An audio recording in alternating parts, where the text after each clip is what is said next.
So that is why I decided on China, Hong Kong. Yes, just a question. Well, about Singapore, I guess, is my biggest question.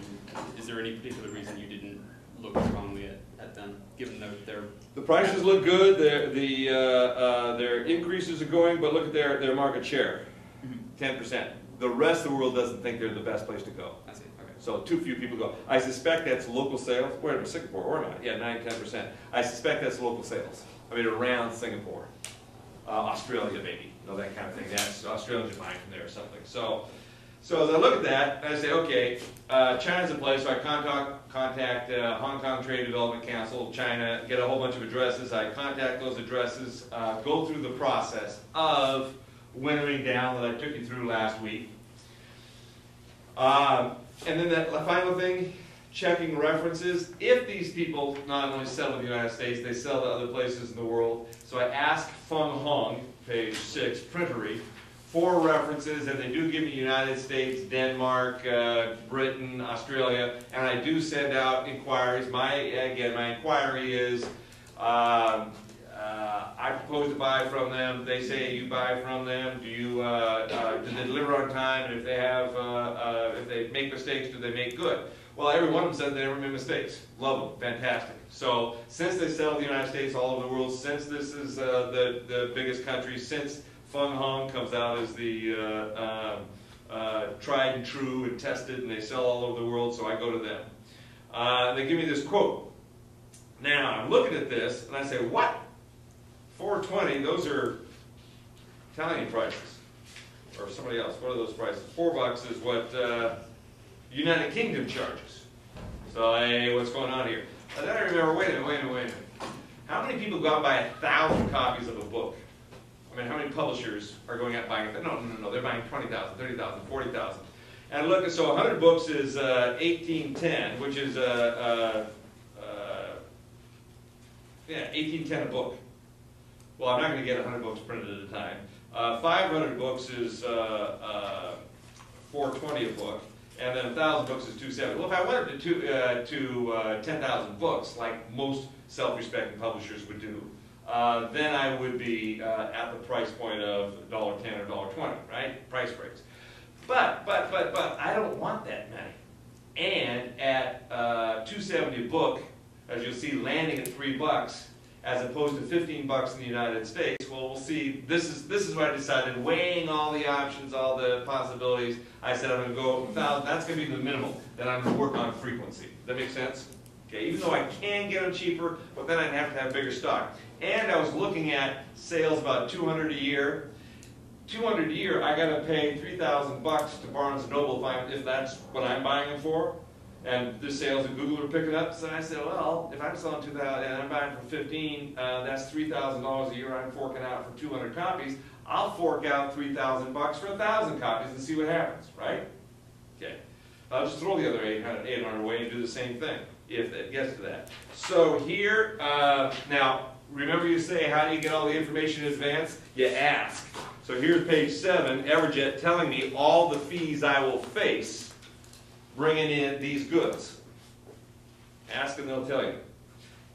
So that with that, I know what the above the $2.70 each costs. I order 1,000 on this. I just send them the money.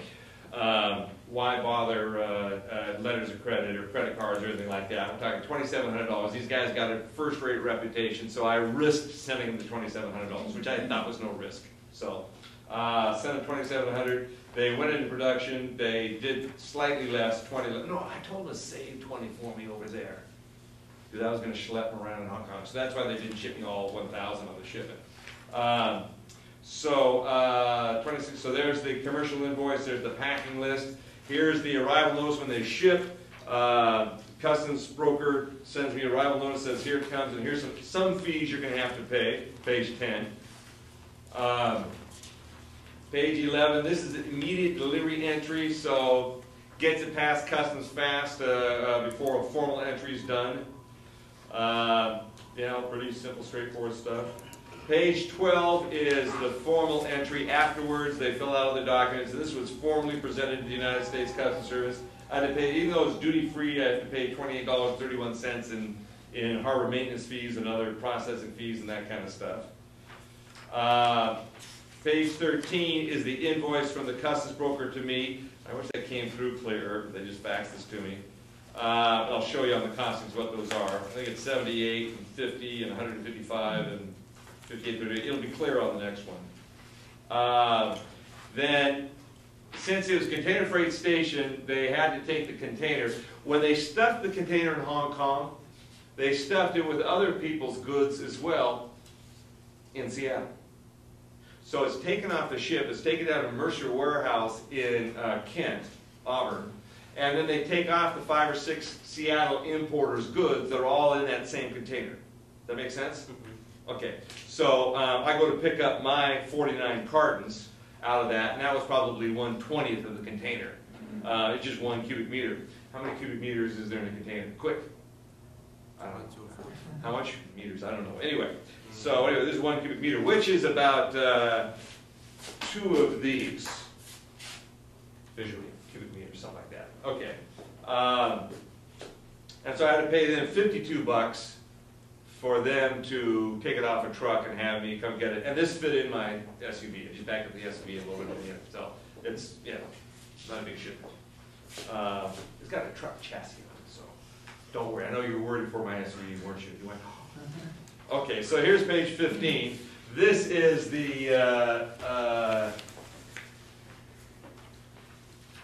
cost. Actually, there's 2 of them. So this is the one on the right, 26 October 2006, is this shipment that you're looking at. Then I did another one in 07, 6 months later, which surprised me that I sold all 1,000 of them within 6 months. I didn't expect to do that. But having them in stock, guess what? If you have something in stock, you sell more. It's just an amazing thing. So that's another shipment there with, again, the price is pretty much the same. So FOB is $26.46. The duty was $28.31. The customs bond was $50. The freight was $76. Now that's a 1 cubic meter from Hong Kong to Seattle. $76. It's nothing. Ocean freight's just cheap. $45 in bank fees. That's just for the wire transfer, since I just paid cash. Broker fee of $55. That's the California broker fee. A Seattle broker fee took $150. The local cartage was $52, and then $181 for prep fees. Oh, that was the other guy. Somebody else wanted another customs broker handling it. So that comes out there in column J at $3,283. I brought it at $980, so they cost me $3.35 each, these books. Then the distribution turned out to be roughly this. That's why when I went to the second one, I roughly knew what the distribution was and the prices I was charging. So selling to Amazon, about 700 went at $11.58. Selling on Amazon, now okay, things get so weird. That's why I like this example. So I'm selling to Amazon.